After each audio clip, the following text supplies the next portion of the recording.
This week, Jake Healy from Ale House Cigar Bar joins us for our interview segment. The Stogie Geeks segment this week is going to be on Lanceros. Going to get the panel's thoughts on favorite Lanceros, when you like to smoke a Lancero, when you shouldn't smoke a Lancero in this week's segment. And then Stogies of the Week.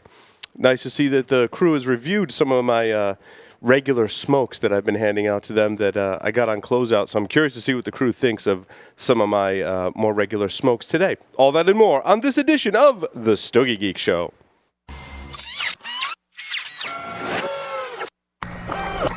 This is a Security Weekly production. Broadcasting live from Villiger North American Studios, it's the show where cigars burn slow, ashes fall fast, and cocktails flow steady. It's the Stogie Geek Show. Many of you don't like the Patriots, and quite frankly, those of us on the show today don't really care. Then we're gonna. Joe Hollywood joins us. Welcome, Joe. How are ya? He's on point. What's up, boys? It's definitely a cigar. What's going on? Yeah, we need that. It's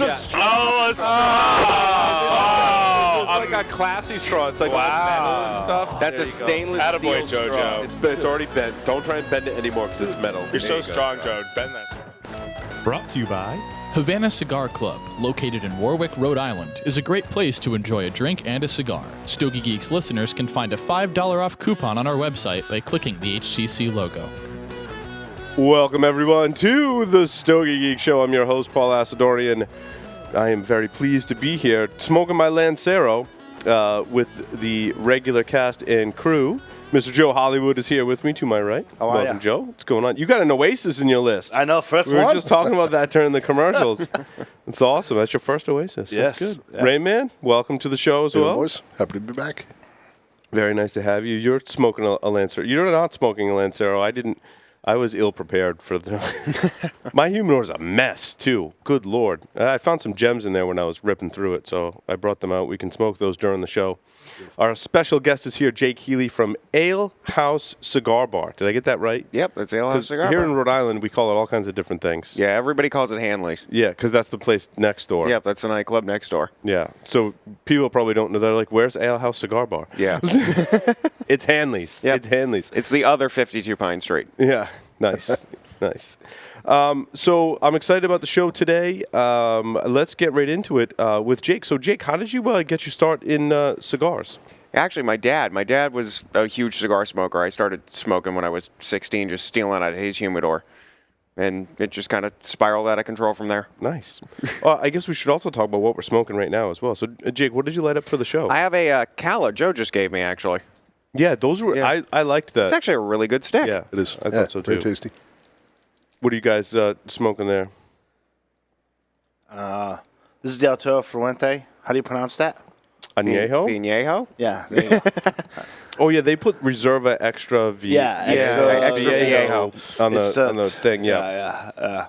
It's like the Churchill size of that. I forget which. There's a number probably associated with it that I don't remember. Definitely Oh, digging that's it. the 48. Is it? It looks like the 48 to me. Okay. That's- I think you're right. I think the 48 is the 40. The 50 is the Robusto. The 50 is the Robusto, the 48's, yeah. Yeah, it's The, like the Churchill. Paul Gamarian Reserva. First time trying it. Pretty It's a good stick. Oh, yeah. The Reserva Exclusivo, is that what it says on that? Yes. too? Yeah, Reserva Exclusivo line from Paul Camarian. Came in a bunch of different sizes. That's the more traditional Lancero size. So I'm digging it. Yeah, not bad. they're good. Yeah, They're it's a good. great I smoke. find the boxes of those, like, and then my friend Tim went through quite a few boxes too. Like, you'll get a box that's really good, and then get a box that's like, eh.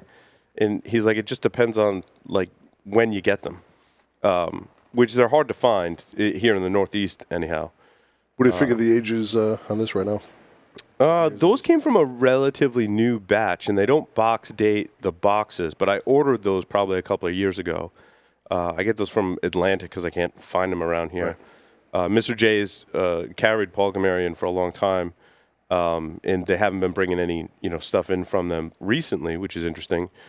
So I bought a ton of stuff on closeout, and then like the sizes that in the lines that I like to smoke from Paul Gamarian, they're like all out of now because Yeah. myself and Tim and a couple other people were like stocked up on them. Big Pete is a big fan of Paul Gamarian as well. That's actually how I found Gamarian. It was Paul Joyle's tent sale about Yeah. 3 years ago. There you go. Oh, and he had a ton of it too. A ton of them. Oh my god! And they're Like so you good. go into the back room, dude, and like the corner, it was like just stacked boxes from like 1998. It's some really old Yeah. stuff, He had- which sounds like it would be awesome, but like some of it was just, it was either aged out or like age isn't like magical. It doesn't make the cigar taste any better. Like it doesn't add flavor, I should say, but it will bring flavors to the forefront. But some of that stuff was just kind of, but some of it was just awesome. Awesome. I like this in the short panatella. Is the other size I like to smoke in that. He had Buffalo, a right? Maduro Gamarian that was a short, stubby little guy that he was blowing out in 5-packs of little Maduros. They were fantastic. Nice. That's something to seek out for sure. Yeah. Absolutely. So, Jake, so how did you get into the industry? So you started stealing your dad's cigars. Yep, I started stealing dad's cigars, and I was actually working for my dad at the time. And he owns his own company, and he kind of started outsourcing me. She was like, "That's a little messed up. Thanks We're a lot, family, man." Dad." Like, just went from working like 5 days a week to 2. That's awesome. So I'm just gonna go get like a weekend job, and it was funny because Ale House had just opened not that long ago, and my dad and one of his buddies had gone and wound up meeting one of the owners. And said, "Oh, send him down, whatever. I'd love to hire him, blah, blah, blah." And 3 months later, my dad finally remembers to tell me, "Oh, by the way, the owner of that new cigar place wants to meet you." So Thanks for telling me, Dad. I showed up, and that's the rest is history. Nice, nice. So now, what kind of lines have you guys brought in over there? Because I went there a few times when you guys were like first open. I Yeah. haven't been there in probably over a year. So I'm assuming you've expanded your humidor. Oh, by selection. a lot. Okay. Yeah, they had to reshelf the whole thing. I was ordering so many cigars. Nice. But we got a ton of Miami. We got a ton of Drew Estate. We are DDRP now, so we got a ton of Liga Privada all the time. There's always Padrones in stock. There's always new things I'm trying to like rotate out. Yeah. See, we usually have on average somewhere in the 300 different kinds of cigar range. Yeah, because when I first went there, it was nowhere near that. Yeah. Yeah, you guys weren't really bringing in much new stuff or boutique stuff at that time. Yeah. So you really changed that around. So, Yeah. so which like boutiques did you go after first when you first started? Was it Drew Estate that you really had kind of? Yeah, well, I had known a lot of the guys at Drew Estate for a long time, so I called them up and said, "Hey, you got to get in here and help me out." And they really hooked it up and stepped up to the plate and gave me a ton of really great cigars to start selling people that everybody loves. There were a few boutiques I tried that didn't really go so well. There were a few that really took off. Nat Sherman, which is kind of a bigger company, but not as well known around here so much. Yeah. They've been selling really, really well for me. Nice. Which Nat Sherman lines did you bring in? I like Nat Sherman a lot. Yeah, I love Nat Sherman. I've got the Timeless Nicaragua, the Timeless Dominican. I've got the whole Metro series. I've got the Maduro, the Habano, and the Connecticut. My biggest seller, though, believe it or not, is the Joel Sherman. Oh, which one? That's actually, I brought one today. Is that the 80th or the 85th? The 75th. 75th. Yeah. Is that the? Yeah. That's the lighter one, right? Yep. Yeah. It's like a mild medium. It's got a ton of flavor. Wow, I'm it's a surprised you great guys size. I had a tough time finding those. Those were sold Yeah. out of a lot of stores, and you guys have them there. That's and it's great. funny because it's the highest price point Nat Sherman we have, and they're that good. They are. Yeah. I agree. That's when you really got to slow down, take your time, pay attention to all the flavors. It was very highly rated when it came out on the. Yeah. That's the 75th, and then they came with the 85th the next year. I think it was the next year. Yeah. The 85th just wasn't as good. Yeah, it's a bigger ring. It's more medium plus. It doesn't have that kind of subtlety. It doesn't. No. It's not the I mean, I same. hate to compare them, and they're two totally separate Yeah. cigars and different strengths and flavor profiles, as you alluded to. So, yeah. Well, that's awesome. I didn't know you guys had those. I'm going to have to Oh, come yeah. down and grab a box. I found a box online. I got actually. quite a few. Nice. No, that's good. So, how did you guys... We're unplugged. Yeah. Technical hey, difficulties. I'm back. There we I go. jiggled. So how did you guys come to Don't know... look me in the eye. No. How did you guys come to know Jake? By hanging out at Ale House Cigar Bar? We're there every Tuesday. There's 8 to 10 of us. Always a good time. There's always gems to be had in the humidor. And Nice. I know what I'm in the mood for, but I trust Jake, and he knows where my palate's at and our friends, and he always just hooks us up with something tasty. It's awesome. Yeah, It was a good time. that's usually the standard. Is, hey, just get me something to smoke. You know what I like. Just go in there. Go in the room, grab something. I don't know. I still like to go in and peruse, but I trust Yeah. you. There it is. So I gather that like what sells from Drew Estate and what you like to smoke might be two different things. Yes and no. I'm a huge Liga Privada fan. I always have been. Nice. And Liga Privada is by far our biggest seller from Drew Estate. A lot of their stuff, I like the Nirvanas a lot, actually. They weren't huge sellers. It's all kind of brand recognition. What Especially, was the Nirvana? It was a little Cameroon. Oh, okay. Actually, I don't even know if they make it anymore, to be honest with you, but it was a fantastic smoke. I don't think I've had that one. Yeah, Nice. It was really nice. That's awesome. So what else is like a big hit in your store? The La Aurores have been flying off the shelf. All the Preferitos, they're just a great smoke. It's hard to compare them to anything else. They're just... Your customers have a pretty expensive taste. Yeah, well, not necessarily. Not all the time. I mean, it depends. We get a wide range of people that come around, and I'll put my cigar prices up against anybody else's. Yeah, but I imagine people are just going in like, because you're right in downtown Providence, a lot of people come in after dinner, right? You're probably pretty busy at night. It's not so much after dinner, actually. It's more after work. Interesting. We have a lot of guys that every day of the week they'll stop by before they go home and have a drink and a cigar just because they don't want to be stuck in traffic and hang out with us for a little while and go on their way. So you really carved out that niche. That's good. Yeah. That's awesome. Yeah, because I find like after dinner, if you're stopping in once a week, you might splurge and get something really. But if you got regular people stopping in every day, they're probably not. Depending not all on the their time. budget. I mean, it ranges. I've got cigars. My most expensive cigar is the Padron 80th, and I only charge $29 for that. But I mean, you can pick up a $7 stick that's going to be fantastic too. Absolutely. So what have you been bringing in lately? New boutique brands. Lately, well, I just brought new in to your store, right? There's not a lot coming out new, as we were mentioning before the show. Yeah, it's. We were actually just talking about before we came on how depressing it is that nobody's coming out with anything new. Yeah, I just brought in some Southern Draw. Actually, they should be here shortly, hopefully. So That's awesome. that'll be awesome. A lot of the newer stuff, I brought in some Añoranzas from Miami Cigar, which I think is a highly underrated cigar. You know, it's interesting. We don't find a lot of people really carrying that in New England. And it's a shame. That's a great smoke. I actually brought one today. And a lot of my friends, like online, are like raving about a lot of that. The Añoranza and some of the other lines. With the orange band? No, the Añoranzas is actually, like I said, I brought one. It's right here. Nice. It's the gold, green, and white. That's that guy. Let me see. It's actually a really nice smoke. I've not seen that one yet. We don't find a lot of that stuff. Yeah. Around here, which is interesting. They're cheap. That's the Toro size. They're $8.50. So they're not a super expensive smoke. It's a great everyday smoke if you're a medium plus smoker. So what else do you personally like to smoke? I'm Your all over favorite, the place. Like, sizes, brands. I like the smaller rings. I mean, you just get so much more flavor out of them, which we're going to talk about Lanceros a little bit later. Yeah. But I'm a huge Lancero smoker, Corona, Petit Corona. You know, I don't usually go anything bigger than a 48. Right. Nice. So in your store, how do you guide people to finding the right cigar? Like, what's your process for that?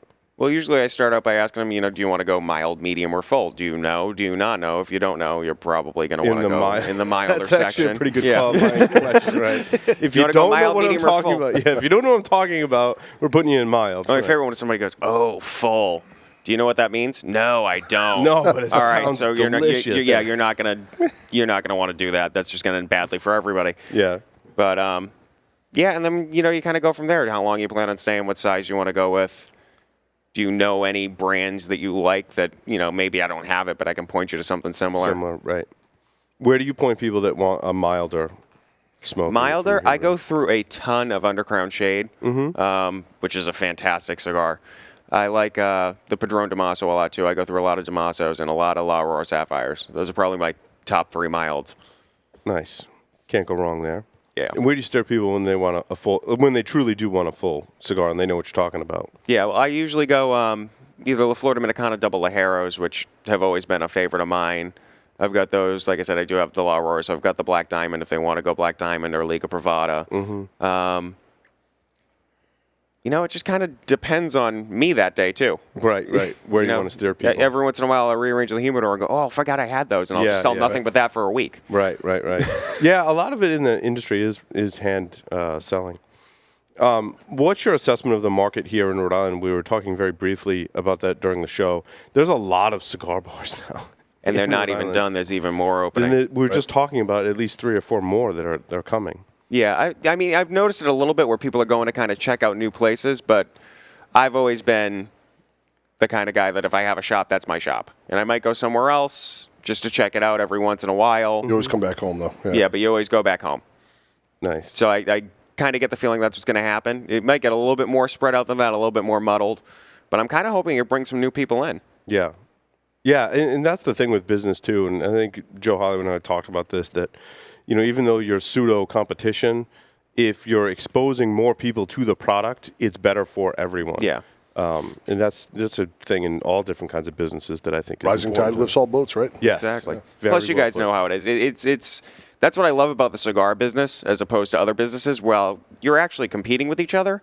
You're all friends. Yeah. Right. It's weird. Like, I'll hang out. Jenny Lynn comes to my place. We'll hang out all the time. I go see Jack at Cigar Masters, or I'll go see, Bob Towner up in Boulevard and just hang out. At the end of the day, it's a very small community, so there's so much, the overlap, and Yeah. that's part of the fun too. Rekindle those friendships and see what's cooking at their place. That's a great part about IPCPR, too. You get to hang out with all those guys in a totally different scenario. Right. Absolutely. More questions for Jake? Good, Joe. You don't have a question? I have a You're question. quiet, Joe Hollywood. You gotta. I'm enjoying this cigar. You have, You're lost you in have your been cigar. unusually quiet this whole time. I'm enjoying. I'm enjoying this cigar. Man, damn, this thing's good. He's in his You zone. found it in Yale. He's It's in his over. zone. It's over. We lost him. I know. Clientele. Do you have a mixed bag as far as when they walk through your doors, the educational component of the client? Oh, yeah, it's huge. So I imagine you being right smack in downtown Providence. You have restaurants all up the strip over there on Pine Street. Yeah. Well-known restaurants. You got, was it 10? 10, And then you got Capriccio. Capriccio's on the corner. So you get a lot of spillover walk-through traffic there. Do you find it that are they going for some more of the classic facings, or are they going more of the boutique? Are they more experimental in regards to the consumer behavior? A lot of them go very, very classic. Yep. They want their Fuentes, the Liga Privadas, the Padrones. They want the brands they know. I do every once in a while get somebody in that goes, "Hey, do you have any Roma Craft?" And I kind of go, "Oh, you're like a real person. Oh You're my one God, of those." I can have a conversation with you. Holy crap, this is amazing." Nice. And I have regulars that actually don't know what they smoke. They have no idea. You just go and get it for Yep. them. Yeah, They just, sure. Hey, get me that Nat thing that I had that one time that I really. All right, fine. Hey, can you pick me out 5 cigars? You know what I like. Just throw them in a bag, whatever. Yeah. Actually, when John Gologly was the rep for La Flor Dominicana, Great guy. Great guy. he's awesome. I would have regulars that go, "What the hell is that cigar brand that Johnny sells again?" Yeah, La yeah. Flor Dominicana. He's like, "Yeah, I'm never going to remember La Flor Dominicana. Just get me one of Johnny smokes. I'll be fine. Right. I want to support the dude. Just get me one of Johnny cigars. It's fine." Yeah, yeah. I think you bring up a good point when it comes to cigar sales as well. The reps are so important, It especially makes a huge yeah, difference. especially here in the States. Yeah. Here in the Northeast. I Yeah. mean, it's really a bigger component Yeah. than if you go to a cigar shop down south or something like that. And you it really know? comes from 2 directions, too. It comes from the direction of, getting in touch with the clientele. So the customers that are going into the places that are selling your product. You get to know them. They get to like you. They're going to smoke your cigars more often. But we were even having the conversation of it's important for you to be friendly and know somebody like me because it's a hand sell. You know what I mean? Like if you look at somebody like me or Adam and Jack or Jenny Lynn, when they go into a humidor with somebody, if you're present in their mind and they like you, there's a much better chance that they're going to pick up a cigar that you rep and put it in somebody's hand. Right. That trust factor. You're on you're on the ground floor, the battleground every day, and you know what the pulse of the customer is, and that's where it's at. Two-part question I have for you. Can I go? Okay, here we go. Two-part question I have now for he's you. talking. Time capsule, fast forward 5 years. What do you think is going to happen in the industry outside of Rhode Island? And then what are you going to think what's going to happen in the industry inside of Rhode Island? Honestly, it's so muddled, and I've heard so many people talk about the next 5 years, and they all have different opinions. Right. I have no idea. Well, I'm really hoping this career path pans out for me, and I still have a job 5 years from now because I'm flying by the seat of my pants on this one. Sure. I mean, there are a lot of people that have a lot of hope. Cautiously optimistic. Yeah, that I are would say. cautiously optimistic. There's a lot of people that are doom, gloom, black cloud. We were even talking the show last year, IPCPR in Vegas. It kind of had a black cloud over it the whole time. Whereas, you usually have fun and you have some fun speakers and fun seminars. It was all, what are we doing about the FDA? I think looking at 5 years in the industry, I think retailers would be fine. To to bring that to Rhode Island. I think there might be some consolidation because there's so many, but I don't think FDA is going to hit the retailers quite as hard as it will the manufacturers. And I think from a cigar smoker and retail perspective, I think we're going to see prices go up. I mean, I think that's going to be the inevitable. That's going to be the big change. How much and over what span of time and at what rate, I don't know. But eventually, there is going to be some kind of regulation. We hope that it's not. We hope it makes sense, right? But regardless of whatever kind of regulation we're going to get, and believe me, we're going to get something. There's going to be price increases, I think, across the board. I don't necessarily think it's going to drive people to go buy all their cigars online. I still think there's going to be a heavy retail component to it. I think just people are just going to pay more. And, that could be $1 more a stick, or it could be $5. And when, that change happens, who knows? But I think prices are going up. That's why I'm stocking up now, man. Like, if you can get premium sticks for $2 or $3 and a fire sale. That was my next take. I was going to ask Jake, just from your perspective, events, boxes, flying off orders. Seeing more of that now, guys starting to stockpile a little bit more so, or not really so much, not a ton. I see there are a lot of people that buy online. I have a lot of people that they'll come in, buy one stick and smoke 4 they brought in addition to the one they bought from me. It's just offensive. Well, it's a little bit, but yeah. It's just one of those things that it comes with the territory now. Everybody thinks they can get it cheaper online, whereas I don't necessarily think that's always true. I mean, my prices are pretty much on point with what you can get online. But I got a little stockpile going just in case it hits the fan. I don't think the cigar smokers are going to go anywhere. I think they might just cut back a little bit. They'll still come out and spend the money. I just don't know if they'll be able to keep up with the habit they necessarily have now. Well, I think they go to places like your place, like for the atmosphere too, right? And to go have a drink and a cigar, and certainly there's revenue that comes from the bar side of the house. I think that's going to remain the same, right? Or maybe even increase or whatever. And people may buy more online, but they're still going to come to places like yours and have a drink and a cigar. You know? But that's another thing that's cool about all of the new places opening up is every place has a different vibe. They got a different sort of clientele a little bit. They got a different staff.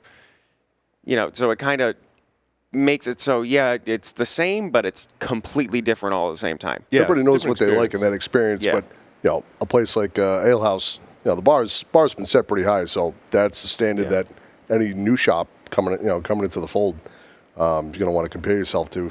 If not, I think those patrons are going to migrate back to home base. The comparison's gotten a little bit ridiculous. We've had guys come in with tape measures and start measuring ceiling height and want to go in the humidor and go behind the bar. It's like, what are you doing? They'll have a notepad out there measuring shit. I'm like, what are you nuts? What's wrong with you? Like, well, we're going to open up a cigar shop. I'm in the room, We want to open up a cigar bar. Great. Go somewhere else. I'm not, no. You're not doing a carbon copy of this. It's not happening. But we've always lived by the philosophy of make it like your living room. You want people to be comfortable. You want good conversation. If somebody's coming over your house, you know what they drink. You know what they smoke. You make sure they're set up. Tailor-made, yeah. And we try to do that, too. No, that's awesome. So how have events been going? Do you do a lot of events or some events? Or how do you structure events? I try to do one once every month. We had a really great Oliva event 2 months ago. AJ Fernandez was last month. It went really, really well. We've got Drew Estate coming up in July, so that'll be awesome. Bold Joel, too. Jay Grotto was in there not too long ago. Yeah, Jay Grotto was in there not too long ago. I'm trying to get a dinner set up for the second week of August. My venue could possibly be switching, but I definitely want to get that done. Nice. So if you follow our Facebook page, you'll be able to stay updated on all the stuff we're doing. Perfect. It's hard. It's funny when you talk about Capriccios, right? When you go into Capriccios and you go in the basement, and just the whole setting, you can picture 20 years ago or whenever you could smoke, everyone just sitting around having a cigar, especially in a place like that, because it's so Rhode Island. I remember when we owned a cigar shop on Wickeden Street. The Spotted Dog. We kept the humidor for Hemingways, and after 10 at night, you could go to Hemingway's for appetizers and smoke cigars in Hemingway's. Oh, it was like that everywhere. And I mean, it's a different world. It was a total different world. 10 o'clock, go get some appetizers. You go to Z Bar down at Wickenden Street and do that there. And again, we would go into the basement and you smoking cigars, hanging out, and those were the original lounges. And then now, when they put the ban on the indoor smoking, all these lounges kind of sprouted up. I think it definitely was a driver. It took some time, but I definitely think people realize that people want a place to smoke and have a drink. So that's awesome. Pretty fortunate Rhode Island to get the whole gamut. You don't have that in some of these other states. It's piecemeal. Yeah. Can't drink. It's not the full setup. Well, that's one of the reasons why Vegas is really cool to begin with. The best restaurant we went to in Vegas last year, you couldn't smoke in the restaurant itself. But off on the side of the bar, they had their own little mini casino in the restaurant where you could smoke, and they'd serve you over there. It was awesome. Yeah, it used to be Andre's. Used to be at the Monte Carlo, and they had a small little lounge upstairs. You took the elevator, took the stairs up, and they closed that place though. That was I don't know where they're reopening. That was Bazaar Meats in SLS. It was the best meal I've ever had in my life, and by far the most expensive. Oh yeah. Any more questions for Jake? I'm good. Chomping at the bit. Talk about Lanceros. Let's do it. With that, we're going to take a short break. Come back. Talk all about Lanceros. Stay tuned.